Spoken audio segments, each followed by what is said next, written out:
എന്റെ വൈഫിന്റെ ചേട്ടത്തിയായി ആങ്ങളെ കെട്ടിയേക്കുന്നത്. ഓ ആങ്ങളെയും പെങ്ങളുമാണ് ഒരു ബന്ധം. ആ ഇവരും അമ്മ രണ്ടും അച്ഛനും വ്യക്തമായി കെട്ടിയേക്കുന്നത്. ആങ്ങളെയും പെങ്ങളുമാണ് ഒരു ബന്ധം. ലളിതമായിട്ട് പറഞ്ഞാലെന്താ വെറുതെ കൺഫ്യൂഷൻ ഉണ്ടാക്കുന്നതിനാ? അമ്മ രണ്ടും അച്ഛനൊന്നും.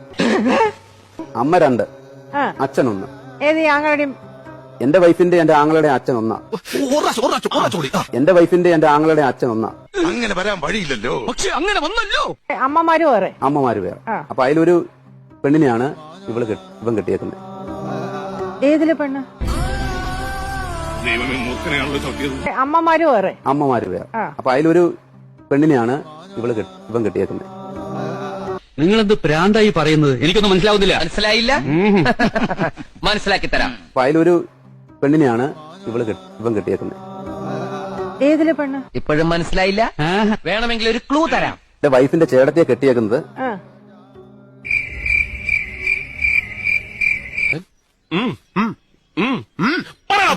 ഇനി ശ്രദ്ധിച്ച് കേൾക്കണം. എന്റെ വൈഫിന്റെ ചേട്ടത്തിയെ കെട്ടിയേക്കുന്നത് എന്റെ വൈഫിന്റെ ആങ്ങളെയാ. ഒരു അമ്മയിലത്തെ മകൻ വേറൊരു അമ്മയിലത്തെ മകളെ കല്യാണം കഴിച്ചു.